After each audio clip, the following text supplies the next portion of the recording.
Bonjour, je suis Marc Brulmans, je suis biophysicien et je m'intéresse à la question du climat depuis 10 ans déjà. D'emblée, je me dois de vous dire que l'enjeu du climat est un enjeu global et immense et qui va perdurer pendant des siècles. Nous sommes aujourd'hui définitivement entrés dans l'ère de l'Anthropocène. L'espèce humaine a dernièrement modifié l'état de la planète à un point tel qu'il a changé la composition de l'atmosphère, des océans et des sols. On se retrouve aujourd'hui avec une érosion sans précédent de la biodiversité. Nous assistons à des phénomènes météo extrêmes plus fréquents ou même à des phénomènes météo inédits.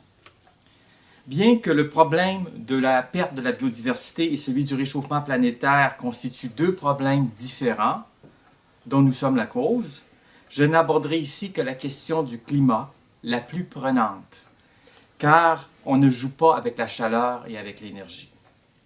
Comment en sommes-nous rendus là? Eh bien, depuis 1800, des quantités industrielles de charbon, de pétrole et de gaz naturel ont été utilisées. Nous les avons en grande partie brûlés, et ce faisant, nous avons libéré dans l'atmosphère des quantités toujours plus grandes de CO2, le gaz carbonique. Et alors, me direz-vous? Eh bien, le problème réside dans le fait que nous en émettons tellement de CO2 que la concentration dans l'atmosphère s'en est trouvée augmentée.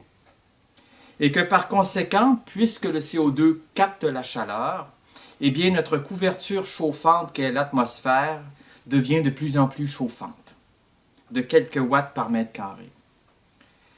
Nos gaz à effet de serre trappés dans l'atmosphère réchauffent maintenant la planète avec une puissance de 3 watts par mètre carré. Et avec tous les mètres carrés de la surface de la Terre, cela fait énormément de watts. L'équivalent en chaleur de 2 millions de bombes comme celle d'Hiroshima par jour. Pour éviter un réchauffement trop marqué de la planète, il faut opérer un retournement énergétique. Nos émissions de CO2 des combustibles fossiles, il faut pratiquement les éliminer avant 2030. Nous devons donc abandonner tout projet d'énergie fossile et démanteler les infrastructures pour les utiliser dans les filières éoliennes, géothermiques et solaires. Il faut s'attaquer à ce qui compte le plus. Il faut ainsi diminuer de beaucoup nos voyages en avion et nos pleins d'essence. Il faut aussi tourner le dos au propane, au mazout et au gaz naturel. Nous devons faire tout cela en améliorant l'efficacité énergétique. Mais en toute honnêteté, je vous affirme qu'on ne peut régler la question climatique individuellement. La démarche doit être collective et les gouvernements, tous les gouvernements, doivent être responsables face à l'enjeu climatique et proposer des changements significatifs. Et nous, en contrepartie, nous devons collaborer, coopérer, si tel est le cas.